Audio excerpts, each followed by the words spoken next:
Assalamualaikum warahmatullahi wabarakatuh. Alhamdulillahi rabbil alamin wa bihi nasta'in wa ala umuri dunya waddin.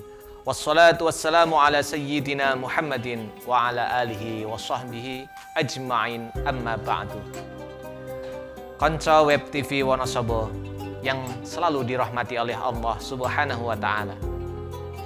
Doa di bulan Ramadan mustajabah. Keutamaan bulan Ramadan selanjutnya adalah doa yang dipanjatkan pada saat bulan Ramadan lebih mustajabah, lebih mudah untuk dikabulkan oleh Allah Subhanahu wa taala.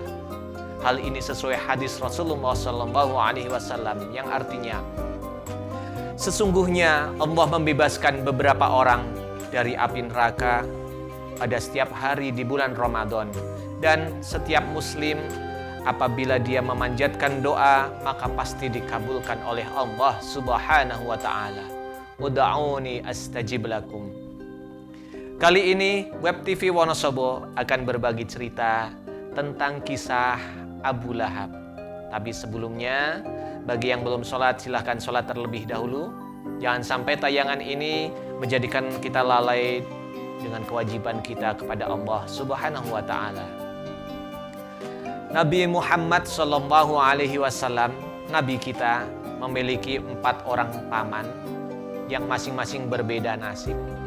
Dikisahkan 2 pamannya yang bernama Hamzah bin Abdul Muthalib dan Abbas bin Abdul Muthalib radhiyallahu an sudah masuk Islam dan beriman kepada Allah dan Rasulullah sallallahu alaihi wasallam.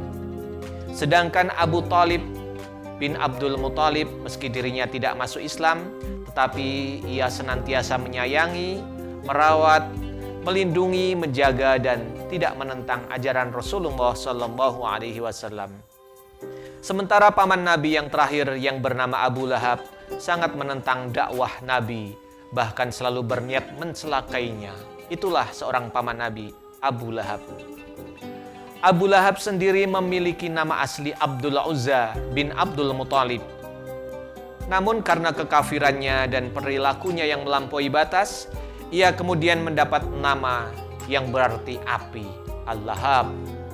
Sungguh predikat yang sangat menyedihkan untuk seseorang yang notabene seorang keluarga, masih keluarga dari Rasulullah sallallahu alaihi wasallam, pemimpin Quraisy saat itu.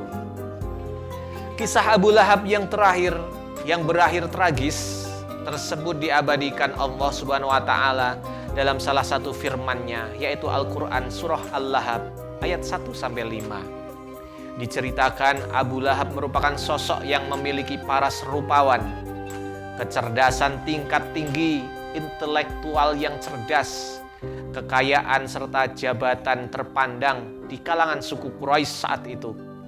Beberapa ulama ahli tafsir mengatakan bahwa kebencian Abu Lahab tersebut, ia sangat benci sekali dengan Rasulullah, itu karena apa? Karena imbas dari persaingannya dengan Abu Thalib. Karena menjadi kepala Bani Hashim, mengetuai memimpin Bani Hashim saat itu. Dan ia melindungi Rasulullah Nabi Muhammad sallallahu alaihi wasallam. Abu Lahab merasa dirinya yang lebih pantas, sehingga rebutan jabatan itu menjadikannya ia membenci kepada Rasulullah, keponakannya. Kekayaan yang dimiliki Abu Lahab pun tidak perlu ditanyakan lagi. Berbakat bisnis dan usahanya yang luar biasa. Hartanya kian melimpah di mana-mana. Abu Lahab tak sendirian. Istrinya yang bernama Ummu Jamil Aura juga terus membenci Nabi Muhammad sallallahu alaihi wasallam. Bahkan suatu ketika ia pernah meletakkan duri dan kayu di jalan yang biasa dilewati, yang biasa dilalui Nabi. Pada saat akan berangkat ke masjid, akan beribadah, dipasanglah duri dan kayu yang di jalan tersebut untuk mencelakai Rasulullah sallallahu alaihi wasallam.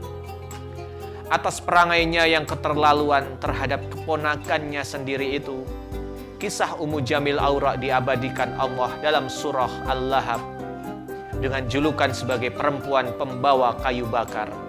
Wamra'atuhu hammalatal hatab.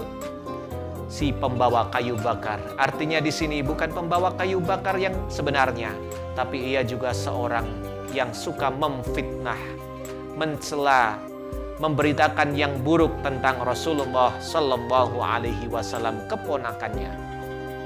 Di akhir hayatnya, Abu Lahab harus meninggal dalam keadaan kafir dan memprihatinkan. Ia mengidap penyakit bisul, penyakit kulit di sekujur tubuhnya yang membuat orang-orang di sekitarnya enggan mengurus jasadnya. Bahkan jenazah Abu Lahab sempat terlantar selama 3 hari sebelum akhirnya pihak keluarga menguburkannya dengan cara yang tidak lazim.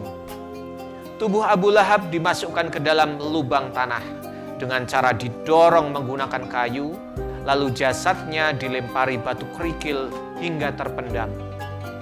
Dengan kisah tersebut, kita dapat mengambil beberapa hikmah, bahwa kecerdasan, harta, tahta harus dimanfaatkan dalam kebaikan, bukan malah mendatangkan kekafiran, kekufuran, ketidaksyukuran kita kepada Allah Subhanahu wa Ta'ala.